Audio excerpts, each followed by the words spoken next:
dengan kesadaran tentang suasana yang membutuhkan kepedulian yang lebih besar dari kita semua mengenai masalah yang dihadapi oleh saudara-saudara kita yang sedang kesusahan. Oleh karena itu, ya pertama tentu saja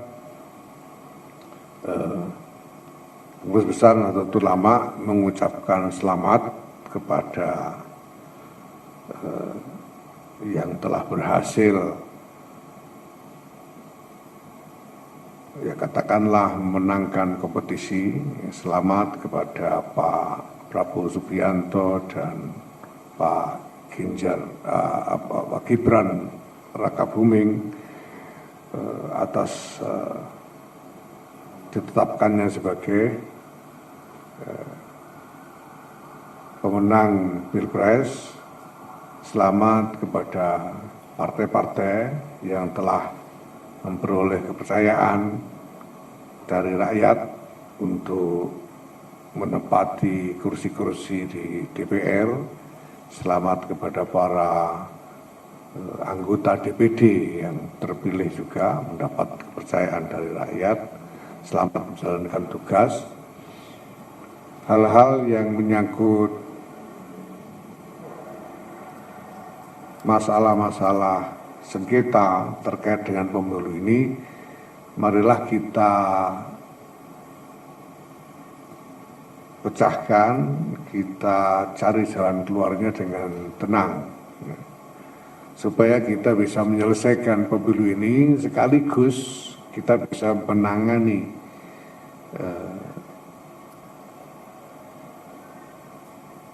masalah-masalah masyarakat yang tadi saya sebut,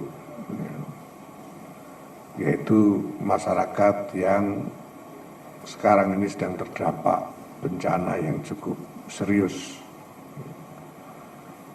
Jadi kita meminta sungguh-sungguh supaya masalah apapun diselesaikan dengan mengikuti jalur mestinya.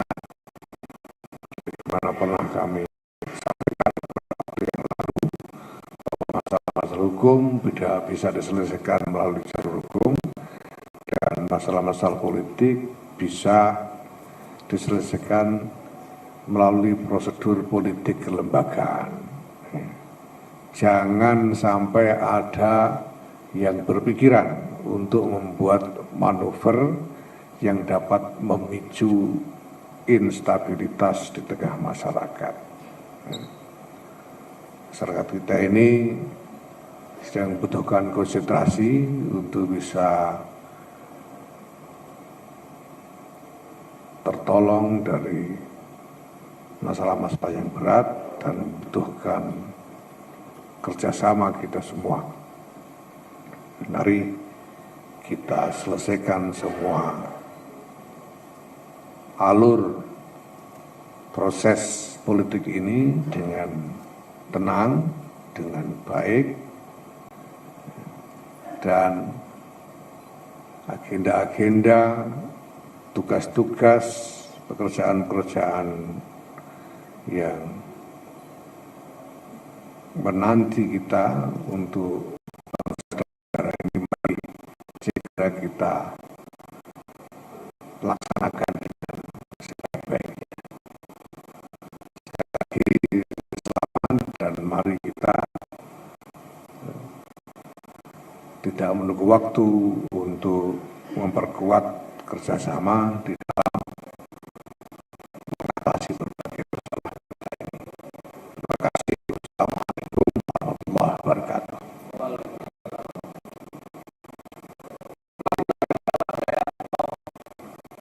Silakan. Yuk. Ada? Silakan angkat tangan.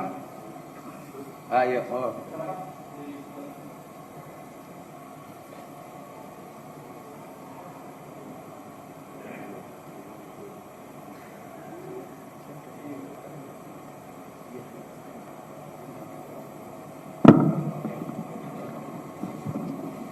Assalamualaikum warahmatullahi wabarakatuh. Saya Dendi dari iNews, Pak. Izin Pak Kiai, saya mohon sarannya ya. Masyarakat kita kan sempat terpecah ya, NU juga di dalam pemilihan Pilpres ini. Ada saran yang efektif gak buat masyarakat biar bersatu kembali? Karena kan mengingat ini bulan Ramadan nih, terus banyak bencana di mana-mana gitu, biar bersatu kembali. Itu aja Pak Kiai. Assalamualaikum warahmatullahi wabarakatuh. Iya, sebetulnya sejak awal kami sudah sampaikan, mari kita menjalani ini sebagai sekedar prosedur saja, bukan pertarungan antar pihak yang habis-habisan itu tidak, tapi sekedar prosedur. Kita diberi hak untuk memilih, sudah kita lakukan dan hasilnya sudah keluar. Kemarin semua ya, setiap kontestan sudah melakukan ikhtiar sebisa-bisanya untuk mendapatkan suara, dan suara sudah didapat. Nah, hasilnya ini adalah hasil dari suara kita yang juga dalam perspektif agama adalah merupakan ketentuan dari Allah Subhanahu wa Ta'ala. Mari karena itu, mari semua perbedaan kemarin ini kita kesampingkan untuk kembali bersatu. Hal-hal yang menyangkut kampanye ya itu sudahlah, ini sudah ya sudah selesai, sudah ada hasilnya gitu. Masa masih kamu mau kampanye terus gitu kan ya enggak perlu kampanye lagi. Soal mau diskusi tentang analisis tentang masalah monggo, tapi kalau kampanye ya sudah lewat lah. Mari kita kembali, apalagi Ramadan sebentar lagi, Idul Fitri, ini saya kira momentum yang tepat sekali ya. Mari bermaaf-maafan satu sama lain, dan kalau kita bisa kembali mempererat kesatuan persatuan di antara kita semua, insya Allah ya, siapapun yang akan memegang amanat atas pemerintahan ke depan, insya Allah akan bisa menjalankannya dengan lebih baik, dan kita bisa bersama-sama mengawasi dan membantunya. Saya kira itu. Makasih. Ayo silakan. Ya Pak. Ya. Baik, terima kasih atas kesempatannya. Perkenalkan, saya Widya dari sindonews.com, Gus Yahya. Mohon izin, saya ingin bertanya dua pertanyaan. Pertama, Presiden kita Bapak Joko Widodo itu disorot oleh dalam sidang PBB terkait dengan adanya cawe-cawe pencalonan anaknya Gibran Raka Buming Raka. Tanggapan dari PBNU seperti apa? Kemudian yang kedua, Bapak Paus Fransiskus dikabarkan akan datang ke Indonesia. Mungkin sudah berbicara dengan Bapak Gus Yahya terkait hal tersebut. Terus yang terakhir adalah saat ini Arab Saudi melarang umroh, ya hanya sekali. Tanggapan dari pengurus besar Nahdlatul Ulama seperti apa? Terima kasih. Melarang apa Saudi? Arab Saudi melarang umroh, jadi umroh lebih dari sekali, jadi cuma sekali selama Ramadan. Terima kasih. Selama Ramadan, oke. Ya, terima kasih. Kalau untuk yang pertama tadi soal apa namanya PBB menyinggung urusan ini, saya tidak tahu itu platformnya apa, yang ngomong siapa, konteksnya apa, saya tidak tahu itu. Karena kalau urusan anaknya presiden nyalon itu, ini kan bukan yang pertama dalam sejarah, sebelum ini juga di mana-mana. Belum lama ini, mana itu Vietnam atau Kamboja, yang anaknya menggantikan menjadi Perdana Menteri. Singapura juga anaknya. Jadi ini bukan sesuatu yang yang aneh. Dan kalaupun ada keberatan, dari kemarin-kemarin kan keberatan sudah disampaikan. Masyarakat sudah mendengar semua keberatan itu. Para pemilih itu sudah mendengar bahwa ada yang keberatan dengan ini. Nah, lalu disuruh milih, ya ternyata hasilnya begini, mau gimana gitu. karena semua sudah disampaikan dan sekarang sudah keluar hasil, ya sudahlah, masa mau kita ulangi lagi kampanye yang kemarin-kemarin itu. Rakyat sudah memilih. Saya kira itu. Yang kedua soal Paus, ya kami mendengar tapi kami belum secara resmi diajak bicara mengenai hal ini. Itu ya, kami sendiri tidak tahu apakah Paus nanti ada agenda yang khusus terkait NU atau tidak, kami belum tahu karena belum diajak bicara. Tapi ya kami menyambut baik, ya, kami menyambut baik, selamat datang di Indonesia ketika tiba di Indonesia nanti, dan Nahdlatul Ulama akan ikut menyambut sebagai tamu kehormatan dengan segala kebesaran yang menjadi atribut dari Paus Fransiskus. Nah, kemudian soal larangan umroh bulan Ramadan lebih dari sekali, ya saya kira ini urusan teknis, bukan urusan yang langsung terkait dengan ritual, ya. Ya pemerintah memang punya hak begitu itu. Kalau Ramadan dirasa terlalu padat jamaah umrohnya, sehingga kapasitas layanan untuk mereka tidak bisa dipaksakan untuk ditambah lebih besar lagi, ya memang kan satu-satunya jalan membatasi. Pemerintah punya hak untuk itu, dan kalau itu dilakukan ya yang lain harus menaati, ya. Ini sama lah, kan nggak ada itu naik motor pakai helm itu nggak ada hadisnya, nggak ada ayat Qur'annya. Tapi karena pemerintah melihat bahwa ini penting dibuat aturan seperti itu, ya pemerintah berhak untuk membuat aturan itu, dan rakyat masyarakat wajib mengikutinya. Oke, ada lagi satu. Mari Pak. Assalamualaikum, saya Jusi dari ngopibareng.id. Pertanyaan saya tidak begitu penting tapi perlu dipertanyakan ini, Gus. Tadi Gus Yahya sudah menyampaikan ucapan selamat kepada pemenang Pilpres. Pertanyaan saya, ucapan selamat itu bersifat pribadi atau institusi? Institusi. Karena terkadang-kadang tiba-tiba muncul, oh itu duduk institusi, itu pribadi nih Gus Yahya Dewi. Nah, ini perlu dipertegas. Ya. Kemudian yang kedua, saya dengar bisik-bisik, yang pasti bukan bisik-bisik tetangga ya. Ini PBNU akan mendapatkan suatu jatah di dalam kabinet nanti.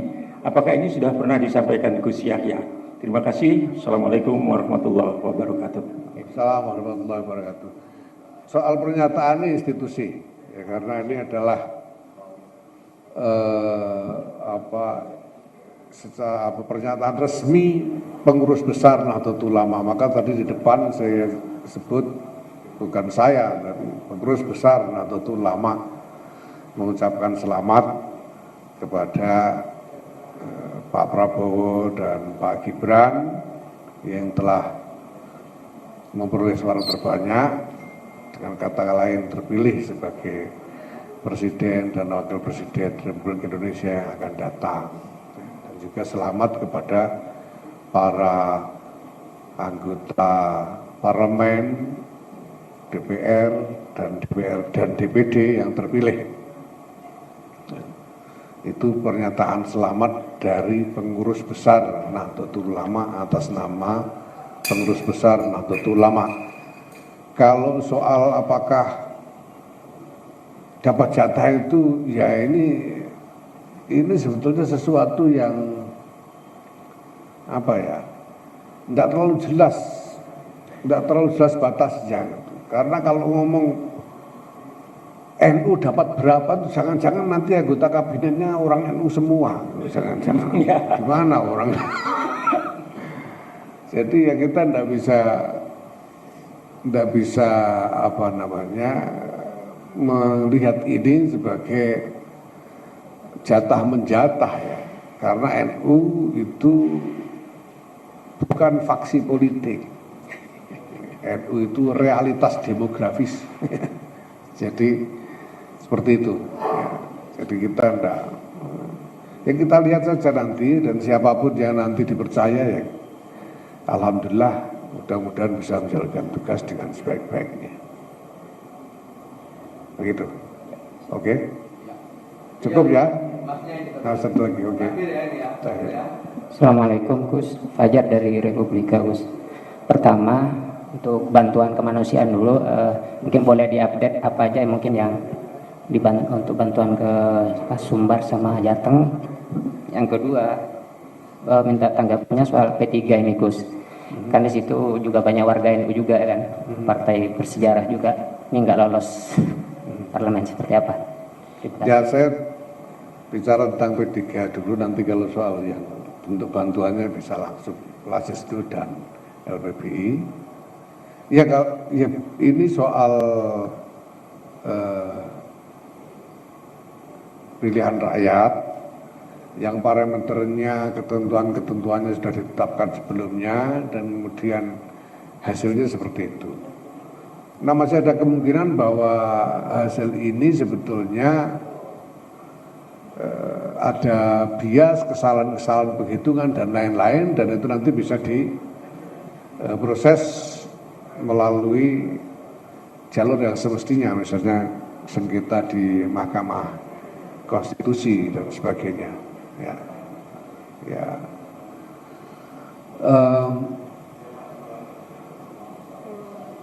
Mudah-mudahan memang ini hanya karena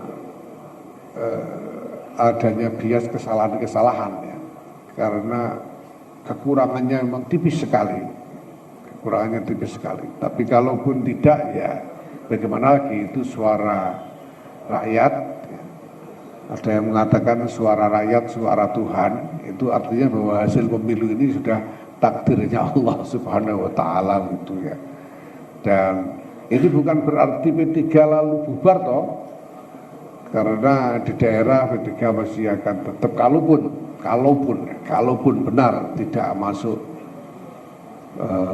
threshold Senayan, di daerah punya wakil-wakil di daerah dan masih bisa berjuang lagi untuk pemilu yang akan datang.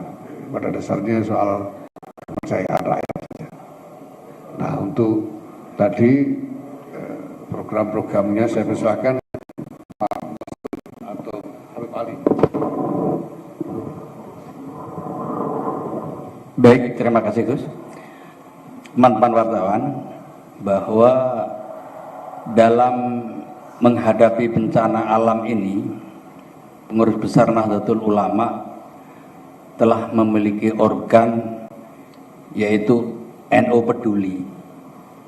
Di NU Peduli ini unsur-unsurnya, di Nahdlatul Ulama ada lembaga penanggulangan bencana dan perubahan iklim.